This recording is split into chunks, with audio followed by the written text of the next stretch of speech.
Doctors, do you struggle trying to give patients great care and managing a busy practice at the same time? Hi, everybody. Welcome to the KC CHIROpulse Podcast, brought to you by CATS Consultants and Chiro Health USA. I'm Dr. Michael Perusich. I'm your host, and I'm joined with my guest host, Dr. Kelly Fredricks. Kelly, this is something we both know a little bit about. A little bit. Yes. Great patient care, but at the same time, we know that going on behind us is this whirlwind of a busy practice that requires business management. How do we manage it? Very carefully. It's funny that we're talking about this today because I literally just finished my morning shift and I had two people in my adjusting room. I had two people waiting, and all of a sudden here comes my assistant. She says, "The cleaning company is here to talk to you." And I'm like, great timing, right? Like, how am I supposed to do this? And I'm like, hey, go get Christy. Christy's my office manager. Let Christy talk to her. Christy had just left to go to the bank. So Christy here to talk to them. And I really needed to talk to them. So thankfully, my sweet patient, she says, "I'm okay. I can sit here for a little bit. Why don't you go talk to them?" So I went. Yeah, but it's always a constant juggle, though. There's always something happening like that, whether it's a behind the scenes emergency, an accountant calls and you got to talk to him real quick, or the radiologist, Yes. or, some vendor walks in and needs your attention for a couple of minutes. Yes. And one of the ways that I found success in managing those kind of things was, and you kind of just hit on this a little bit, is making sure I had people I could delegate to. 100%. Yes. Yeah. You want to make sure you have that point person. So whether that's your CA or your office manager or whoever is in that day, you want to make sure you have that point person. So that way, when the salespeople come in the door or when those phone calls come, it goes to that person first instead of them needing to come to you while you're adjusting somebody. So that delegation is hugely important. Yeah. Part of delegation is giving people the authority to say, hey, cleaning people, Dr. Fredricks is busy right now with patients, which takes priority. Yeah. And so have a seat, or how can I help you? Or can you come back at a better time when she might not be as busy? And just giving your staff that authority to say those kind of things and help manage things behind the scenes for you. Absolutely. And I think also keeping them abreast too at what's happening, the staff. So for example, in the huddle in the morning, if we're waiting for a phone call from somebody, or we have something that we're working on, making sure that the whole staff knows, hey, we're waiting on a phone call from the banker, or I'm expecting somebody to come in from here. So that way they are as prepared as possible and know how to handle those situations instead of being blindsided and not knowing what to do. And you'd hate to be waiting on a call from a radiologist about a patient's x-rays at 9 a.m. and then you get done at 5:30 and your staff says, "Oh yeah, the radiologist called about 9:15. Did you need to talk to him?" And in their mind, because they didn't know they were calling, they're going to take a message and tell you later. So you have to make sure that you keep your staff plugged into what could be important that you need to lay eyes or ears on at some point during the day. So we got to take a quick break, but we're talking about the struggle, and it really is kind of a struggle sometimes, of managing a busy practice, taking great care of your patients, and still making sure that the business whirlwind is running behind the scenes. So we'll continue our discussion. We'll be right back.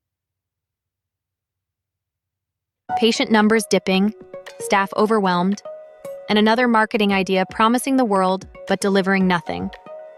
These pressures feel familiar to nearly every chiropractic clinic today. Across the country, chiropractors work hard, yet many find themselves stuck, balancing patient care with the nonstop demands of running a business. That's where the real strain begins. Most clinics face the same set of hurdles: inconsistent new patient flow, operational bottlenecks, and the constant challenge of staying visible in an overcrowded digital space. National reports show that over 60% of clinics struggle with scheduling efficiency alone, and even more lack a clear marketing strategy that reliably converts. But the good news? These challenges aren't roadblocks, they're signals. With the right procedures, smarter outreach, and guidance built specifically for chiropractic practices, clinics can turn daily stress into sustainable growth. Stronger clinics start with smarter strategies. Grow your practice with confidence. Book your strategy session with Katz Consultants. All right, everybody, welcome back to the KC CHIROpulse Podcast. We are talking about the struggle of managing that busy practice and trying to see patients at the same time. And, this is one of those things where the struggle is real. It is. Absolutely real. And docs out there with busy practices, you know what we're talking about here. And so you have to find this balance between making sure that the business behind the scenes is being run properly while you're still able to deliver patient care. And the risk is always that something's going to fall through the cracks. Either you're going to neglect patients for a minute or two or too long, or something you really needed to take care of or really needed to happen behind the scenes didn't get taken care of. So part of that is, and we talked about this already, part of that is delegating some of those duties to our staff. Yeah. Yes. Part of it, I think, is just planning ahead too. Yes. I was just going to say that planning ahead and communicating are really the biggest key factors, and making sure that they know what's important. So getting back to what you were just saying with that phone call, normally we tell our staff, we're not taking phone calls during patient care, or if it's salesperson, push them off. So communicating what is important and anticipating what could be happening is key too. So planning out for something. For example, I have another example today. We are having a doula speed dating in our office on Saturday. So we have been talking about this all week because we have things that we need to be preparing for while patients are here on the off times to get ready for this event. So, but also we've got people walking in the door because the doulas are coming. They need to assess the space. They're going to be planning for these things as well. But this is something that we had on the books and on the calendar for a while. So Right. that we've been anticipating, but then also as things happen, we realize, oh my gosh, we forgot this or we forgot this. So I had to send my office manager out to Dollar Tree to pick up a couple things for a raffle basket that came up this week that we decided we wanted to do. So we do our best. We plan for what is to come. And then you just know that things are going to happen. Things are going to pop up here and there. And then you just delegate. And you delegate. And yeah, things do pop up, but sometimes there are emergencies. I can tell you a great story about a patient that I had in my practice one time that she walked in the front door. She went to the front desk to check in, and she turned to pivot to go sit down, and her femur shattered Oh my right goodness. there in the lobby. And so talk about planning. Had we planned for that specific incident? No, but we did have contingency plans in place that we practiced and rehearsed Yeah. in case something did happen. And so I'm not out there. Obviously, I'm back taking care of patients, but my team is managing this issue as somebody's coming to get me to come Mhm. up front and help out with the situation. So I think part of this, managing this struggle, if you will, Mhm. is planning ahead, and it's trying to plan as much contingency into things as you can.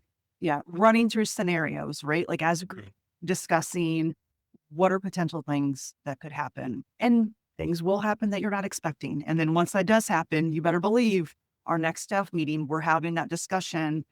Okay, this is what happened. What should we have done differently? Is there a new procedure that we need to be putting into place so that way we are prepared for when it happens again, or if it ever does happen again? Sure, sure. And part of management of your business is sometimes things like patient flow. And so as the doctor, you're busy, you're head down with patients all day long. Who's managing that patient flow?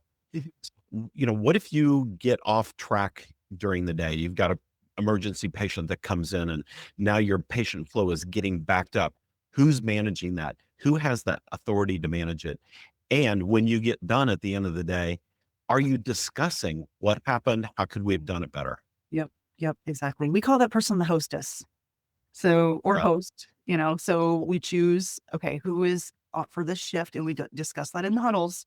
Who's the host? Who's the hostess for the shift? Who's running the flow? Who's making sure things are moving? Who's making sure that people are in the right rooms when they need to be? And if something happens, who is that point person? and I think too, having staff help manage things is incredibly important. So, what is your staff doing, doctors? What is your staff doing to help you really manage? So, for example, we've all have built-in times of the day where we're not seeing patients. Let's take lunchtime, for example. Mhm. Now, are we not busy during that time? No, of course we're busy. We've got notes to catch up on and phone Yeah. calls to do and blah, blah, blah. Staff meetings probably from time to have and so forth. But I know when I would come off the patient floor and was getting ready for that downtime during the lunch hour, Marissa would hand me a piece of paper that outlined everything I needed to get done, phone calls I needed to return, meetings I needed to be in, notes I needed to do, whatever it might be. She would hand me a list. So what was great about that was it helped keep me on time and using my time wisely and effectively. Yeah, definitely. Because it's hard when you come off shift. You've been in a whirlwind, right? So you kind of, Right. whoa, I need to decompress a little bit. And that can take a little bit of time. And then you Yeah. find out that all of a sudden you just wasted 10, 15, 20 minutes and you could have been getting a couple things accomplished. So I think that's such a great idea that you're shifting right into that downtime and knowing what it is that you're moving into next. Yeah. You can be Yeah. productive. So, yeah, well, and that's true. You do. We use that word a lot around here. You have to be intentional, and part of that intention is knowing that you, as the doctor in a busy patient load practice, are not going to be able to do everything. Right. So we have to have success partners behind us, office managers, great front desk people. Yeah, all these cogs need to be in place, and so how do we build those people? It's team development, and we got to take another break, but I want to come back and I want to spend a little bit of time on that topic and how it helps us with the struggle of seeing a high patient load and still trying to manage a successful business. So hang in there, everybody. We'll be right back.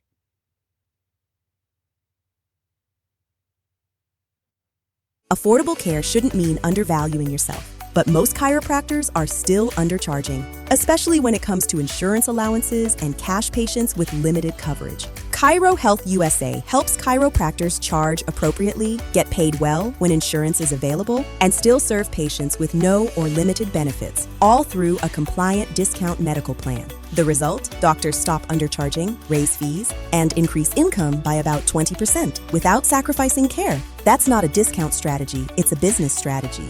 Learn more at chirohealthusa.com. All right, everybody, welcome back to the KC CHIROpulse Podcast. Today, we're tackling the tightrope that all of us deal with in our practices, and that tightrope is managing a good patient load and managing the practice all at the same time. And Kelly, we just started to dive into this topic of the importance of team development and how Mhm. that helps us manage both ends of the practice. Yeah, definitely. Team development is key. So making sure that you have time in your months, in your quarter, where you're meeting with your team and you're discussing goals. You're discussing what's silly around here. That's a big thing that we use Yep. often. Yep. So Always did that too.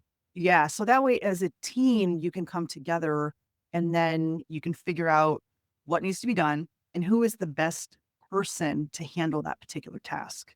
And that is the key point in team development, because if you have a person that is an introvert and all of a sudden you're trying to have them help you with some events or some marketing or talking to patients at the front desk, that's probably not the best person to be developing in that role. But if you've got somebody that's an extrovert and they like to do those things, that's the person that you want to develop into that role. So you need to really dive deep into who you have and what their strengths are.